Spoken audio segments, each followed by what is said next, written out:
नमस्कार, मी अश्विनी. महाराष्ट्र टीव्ही 24च्या अवकाळीची अवकळा या खास बातम्यांमध्ये आपले स्वागत आहे.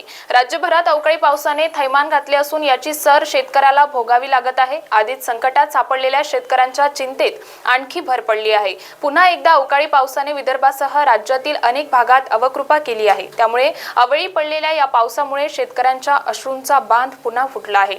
राज्यात बहुतांश भागात हातातोंडाशी आलेल्या शेतमालाचे मोठ्या प्रमाणात नुकसान झाले आहे. विशेषतः हरभरा, तूर, सोयाबीन, कापूस, गहू इत्यादी पिकांना मोठा फटका बसला आहे. सोलापुरात रात्रभर अवकाळी पावसाची जोरदार बॅटिंग सुरू असल्यामुळे पावसाळ्यामुळे इंदिरानगर भागातील नागरिकांच्या घरात पाणी शिरले. त्यामुळे महापालिकेच्या गलथान कारभाराचा फटका नागरिकांना बसल्याचे पाहायला मिळाले. घरात पाणी शिरल्याने इंदिरानगर भागातील नागरिकांना जागून रात्र काढावी लागली. तसेच या पावसामुळे घरातील साहित्य वाहून गेले. अवकाळी पावसाचा कांदा उत्पादक शेतकऱ्यांना फटका बसला असून सोलापूर एपीएमसी मार्केटमध्ये विकायला आणलेल्या कांद्यात पाणी घुसल्याने शेतकऱ्यांचं मोठं नुकसान झालं आहे. कृषी उत्पन्न बाजार समितीत कांदा ठेवण्याची योग्य सोय नसल्याने शेतकरी मेटाकुटीला आला आहे.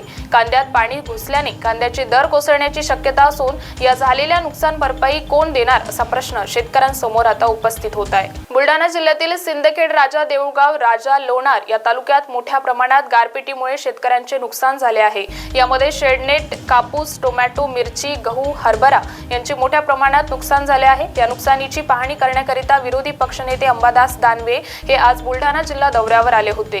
त्यांनी सिंदखेड, राजा तालुक्यातील पळसखेड, चक्का येथे शेतात जाऊन नुकसानीची पाहणी केली. या गारपिटीने शेतकऱ्यांचे 100% नुकसान झाले. शेतकऱ्यांसाठी भरीव मदत कशी मिळेल यासाठी सभागृहात सगळे मिळून प्रयत्न करणार असल्याची माहिती विरोधी पक्षनेते अंबादास दानवे यांनी दिली आहे. महाराष्ट्रातील जवळपास 16 जिल्ह्यांमध्ये मोठ्या प्रमाणावर अवकाळी पाऊस, गारपीट अशी झालेली मागच्या 2-3 दिवसात. खरं तर हवामान खात्याने अंदाज मागच्या 15 दिवसापूर्वीच वर्तवलेला होता आणि हा वर्तवलेला असताना निसर्गानं अशा पद्धतीनं आज शेतकऱ्यावर हल्ला केलेला आहे. आज या बुलढाणा जिल्ह्यातल्या काही गावात आम्ही भेट देत असताना जी परिस्थिती ती अतिशय भयावह आहे. पूर्णच्या पूर्ण म्हणजे इथं काही असं नाही की 10% नुकसान, 20% नुकसान, 100%, 100% नुकसान या ठिकाणी झालेलं आहे. बरं, आता पिकाचं, फळाचं नुकसान हे की, पण आता शेडनेटचं नुकसान आहे, ठिबक सिंचनाचं नुकसान आहे, पाईपलाईनचं नुकसान आहे. आता हे पण भरून कसं काढायचं हा प्रश्न आहे. आता सरकारी खाक्या, प्रशासकीय यंत्रणा फक्त पिकाला देतं. बाकीच्या तर मागच्या वेळेससुद्धा आपण अशा पद्धतीनं मागण्या केल्या. ठिबक सिंचनाच्या योजनेचे पाईप सगळे खराब झाले, हे झाले. मला असं वाटतं या ठिकाणी सरकारने भरीव मदत द्यावी. यासाठी आम्ही सगळे मिळून निश्चित या शेतकऱ्यांसाठी आवाज उठवण्याचा प्रयत्न या महाराष्ट्रात निश्चित करू. शेतकऱ्यांच्या सीडनेटला विमाचे संरक्षण नसल्याने त्यांना नुकसान भरपाई मिळत नाही. ही दुर्दैवी बाब आहे. येणाऱ्या अधिवेशनामध्ये या संदर्भात आवाज उठवणार असल्याची माहिती विरोधी पक्षनेते अंबादास दानवे यांनी बुलढाणा येथे शेतकऱ्यांसोबत बोलताना दिली आहे.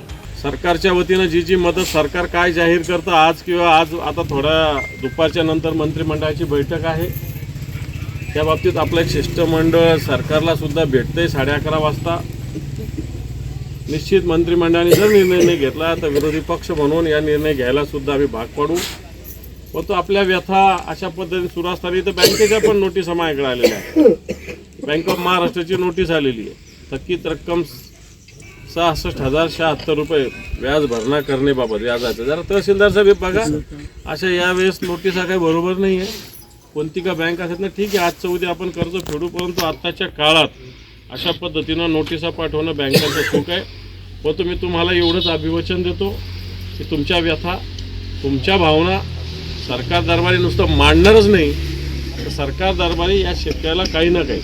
खरीप हंगामातील कोरड्या दुष्काळामुळे शेतकऱ्यांचे प्रचंड नुकसान झाले असतानाच पुन्हा रब्बीत निसर्ग कोपला आहे. 26 नोव्हेंबर रोजी रात्री 10 वाजेदरम्यान विजेच्या कडकडाटासह वादळी वारा आणि त्यासोबत मुसळधार पाऊस बरसला. यावेळी सिंदखेड, राजा, देऊळगाव, राजा, लोणार तालुक्यात पळसखेड, चक्का, गोळेगाव, तुळजापूर, सोनोशी, किनगाव, राजा मंडळात लिंबू आणि बोराच्या आकारा एवढ्या गारांचा पाऊस बरसला.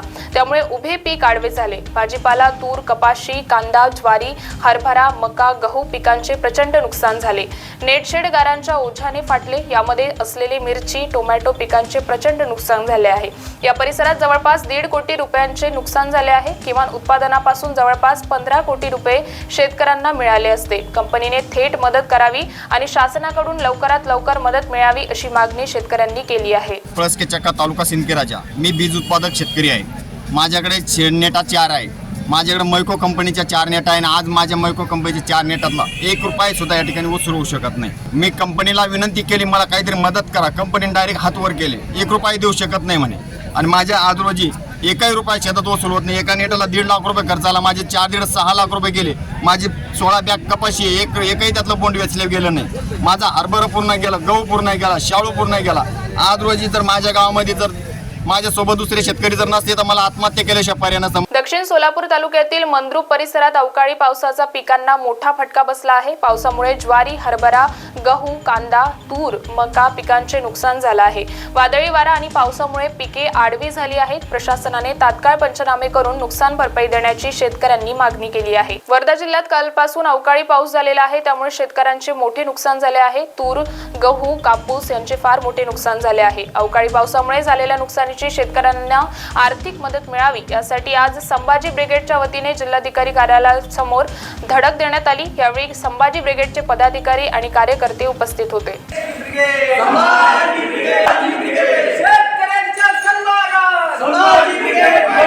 अमरावती जिल्ह्यात वादळी वाऱ्यासह झालेल्या अवकाळी पावसाचा फटका तूर पिकाला सुद्धा बसला आहे. वादळी वाऱ्याने तूर आडवी होऊन जमिनीवर पडली आहे. त्यामुळे तुरीच्या उत्पादनात देखील घट होणार आहे. अवकाळी पावसामुळे कापूस शेतात भिजला आहे. त्यामुळे बळीराजा पुन्हा अडचणीत सापडला आहे. तर तातडीने पंचनामे करा व नुकसान भरपाई द्या अशी मागणी शेतकरी करीत आहे. जवळजवळ 3 दिवसापासून वातावरण एकदम खराब झालेलं आहे. सर्वात आधी 3-4 दिवस ढगाळ वातावरण होतं. त्याच्यामुळे तुरीचं खूप नुकसान झालं. फुलगड झाली, अळी पडली. आणि आता 2 दिवसापासून संततधार पाऊस चालू आहे आणि तो पण जोराजोरात आहे. त्यामुळे कसं होत आहे माहीत आहे का, हे जे आपलं पांढरं सोनं ज्याला म्हणतो आपण, म्हणजे कापूस, हा तर अक्षरशः पूर्णपणे हातातून गेलेला आहे. रविवारी दुपारी अवकाळी आणि गारपिटीने निफाड तालुक्यातील कसबे, सुकेणे येथे द्राक्ष, कांदा शेती पिकांचे मोठे नुकसान झाले असून या नुकसानीची पाहणी करण्यासाठी माजी महसूल मंत्री बाळासाहेब थोरात आले असता त्यांनी द्राक्ष बागेची पाहणी केली. या परिसरात द्राक्ष बागेचे 100% नुकसान झाले असून या शेतकऱ्यांच्या पाठीमागे उभे राहणे गरजेचे असून ही काळाची गरज आहे आणि सरकारची जबाबदारी आहे. विधानसभेचे अधिवेशन आहे, यात आम्ही स्वतंत्र चर्चेला हा विषय घेऊ. लक्षवेधी सुद्धा टाकत असून ती आज मागितली जाईल. त्या अगोदर मुख्यमंत्री एकनाथ शिंदे किंवा संबंधित मंत्र्यांना सांगतो की अधिवेशनाची वाट पाहू नका, त्या अगोदर या शेतकऱ्यांच्या पाठीशी उभे राहा असे ते म्हणाले. आणि काल झालेल्या वादळी वारा व गारपिटीमुळे अर्धापूर तालुक्यातील देवानंद काळे यांच्या 1 ते 1.5 एकर मध्ये पपई पिकाचे अतोनात नुकसान झाले आहे. यात साधारणतः या शेतकऱ्यांचे जवळपास 5 ते 6 लाख रुपयांचे नुकसान झाले असून यासह जिल्हाभरातील शेतकरी वर्गाचे अतोनात नुकसान झाले आहे. नुकसानग्रस्त शेतकऱ्यांना शासनाच्या वतीने त्वरित पंचनामे करत नुकसान भरपाई देण्याची मागणी करण्यात येत आहे. मी देवानंद लक्ष्मण काळे, तालुका अर्धापूर, जिल्हा नांदेड. इथून माझं पपई या पिकाचं खूप काही नुकसान झालं आहे. कालच्या गारपीट आणि वारं वादळाच्या याच्यामधून खूप काही नुकसान झालं आहे. पपई, केळी आणि इतर खूप पिकांचं नुकसान झाल्यामुळे आज माझ्या पपईचं खूप नुकसान झालं आहे. आज माझं जवळपास 4-5 लाख रुपयाचं नुकसान आहे. आजच्या घडीला 1 लाख ते 2 लाख रुपयाचा माल आजच्या घडीला तोडणीला आलेला माल नुकसान आहे. आणि खूप काही नुकसान आहे. याला फवारणी, तुमचं खतं आणि अनेक खर्चाच्या बाजू याच्यामधून खूप काही नुकसान झालं. जवळपास साधारणतः आतापर्यंतचा 1 लाख रुपये खर्च आहे याचा आसपास. बातम्यांमध्ये वेळ झाली आहे, इथेच थांबण्याची. बघत रहा महाराष्ट्र टीव्ही 24. इस खबर के प्रायोजक है शिवशंकर आयुर्वेदिक क्लिनिक, अनुभवी डॉक्टर्स से सज्ज, सभी प्रकार के आयुर्वेदिक दवाइयाँ मिलने का एकमात्र स्थान. इनका पता Shivshankar ayurvedic clinic, doctor Mangala Ketkar hospital के सामने, महाजन मार्केट के पास, टेम्पल बाजार रोड, सीताबर्डी, नागपुर. हमारी कुरियर सेवाएं सिर्फ आपके लिए. Fast track courier and cargo service, देश विदेश पार्सल भेजने का एकमात्र स्थान. हमारी सेवाएं कुरियर, पार्सल, मेडिसिन, घर सामान, luggage, sweets packages, mobile, laptop, computer, सभी प्रकार के इलेक्ट्रॉनिक्स पार्सल्स, टू व्हीलर, गाड़ी, ये सारी सेवाएं सिर्फ उपलब्ध हैं हमारे fast track courier and cargo service में।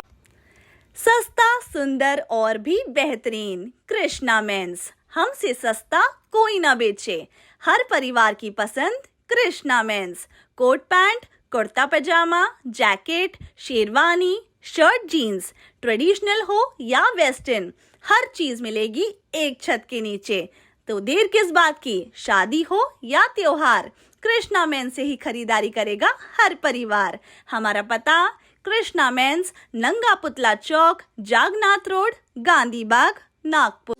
Integrity super specialist hospital and research institute of Nagpur अब नागपुर में अत्याधुनिक सुविधाओं के साथ ICU, modular operation theatre, maternity surgery and laparoscopy surgery, orthopaedic and joint replacement, dialysis unit, pathology and pharmacy. Our address Vinoba Nagar, Kharbi ring road, Nagpur. Our contact 8668792352 9801980100.